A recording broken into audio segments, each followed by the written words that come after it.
কুমিল্লার মোগলটুলিতে high-rise building এর ভিড়ে দবদবে সাদা একটা গেট দাঁড়িয়ে আছে ৩৬৭ বছর ধরে। এই গেটের ওপাশে এমন এক মসজিদ আছে যেটা তৈরি করেছিলেন দিল্লির সম্রাট শাহজাহানের ছেলে, বাংলার সুবেদার শাহ সুজা। কিন্তু কেন? যুদ্ধ জয়ের উল্লাসে, নাকি পালিয়ে যাওয়ার আগে শেষ স্মৃতি হিসাবে? চলুন পথিকের চোখে আজ আমরা জানব সেই অজানা ইতিহাস। অবস্থান ও পরিচয়। আসসালামু আলাইকুম। আমি আছি কুমিল্লা শহরের মোগলটুলি এলাকায়, পুরাতন গোমতী নদীর তীরে।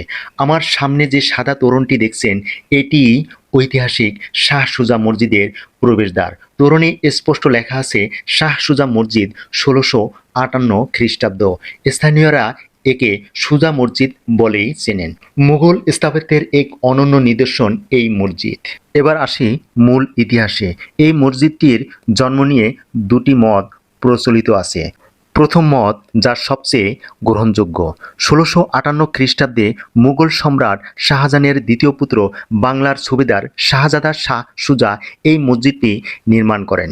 ইতিহাসবিদদের মতে তখন তিনি ত্রিপুরা রাজ্য জয় করেছিলেন। সেই জয়ের স্মৃতিকে অমর করে রাখতেই গোমতীর তীরে এই মসজিদ গড়ে তোলেন।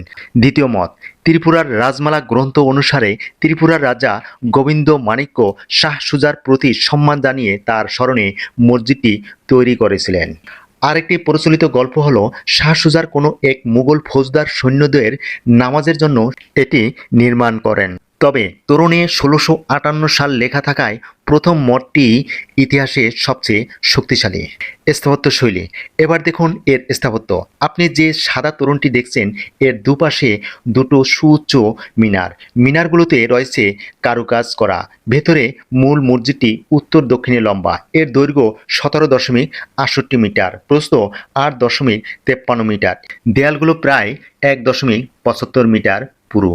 মসজিদের চার কোণে চারটি অষ্টকোণাকার বুরুজ, যার মাথায় ছোট গম্বুজ। মূল মসজিদে তিনটি গম্বুজ ছিল। গম্বুজের চূড়ায় পদ্মফুল ও কলসির নকশা। পূর্ব দেয়ালে তিনটি এবং উত্তর দক্ষিণে একটি করে খিলান প্রবেশপথ আছে। এক সময় এই মসজিদটি গোমতীর একদম কোল ঘেঁষে ছিল, যাতে মুসল্লিরা নদীতে অজু করে নামাজ পড়তে পারতেন। এই মসজিদটির বর্তমান অবস্থা ও আবেগ। ৩৫০ বছর, কত ঝড়, বন্যা, দেশভাগ, মুক্তিযুদ্ধ পেরিয়ে আজও মসজিদটি দাঁড়িয়ে আছে। মাঝে বহুবার সংস্কার ও সম্প্রসারণ হয়েছে, তাই এর আদিরূপ কিছুটা পরিবর্তিত হয়েছে। কিন্তু এখনও এখানে ৫ ওয়াক্ত নামাজ হয়। শুক্রবারে শত শত মানুষ আসেন ইতিহাসের টানে। আধুনিক ভবনের ভিড়ে এই মসজিদটি এখনও আমাদের মনে করিয়ে দেয়, কুমিল্লা শুধু একটি শহর নয়, এটি মুঘল বাংলার রাজধানীর সাক্ষী। স্থানীয় ইতিহাস গবেষকরা বলেছেন, এই মসজিদের ঐতিহাসিক গুরুত্ব অপরিসীম।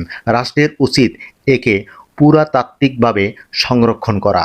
তো বন্ধুরা, ঢাকা থেকে মাত্র ৯০ কিলোমিটার দূরে কুমিল্লা শহরে এলে একবার এই শাহ সুজা মসজিদে আসবেন। গোমতীর বাতাসে দাঁড়িয়ে ৩৬৭ বছর আগের ইতিহাসকে অনুভব করবেন। ভিডিওটি কেমন লাগলো কমেন্টে জানান। ভালো লাগলে পথিকের চোখে বাংলাদেশ পেজটি ফলো এবং ইউটিউব চ্যানেলটি সাবস্ক্রাইব করতে ভুলবেন না। দেখা হবে বাংলার আরেক প্রান্তে, আরেক ইতিহাসের খোঁজে। আল্লাহ হাফেজ।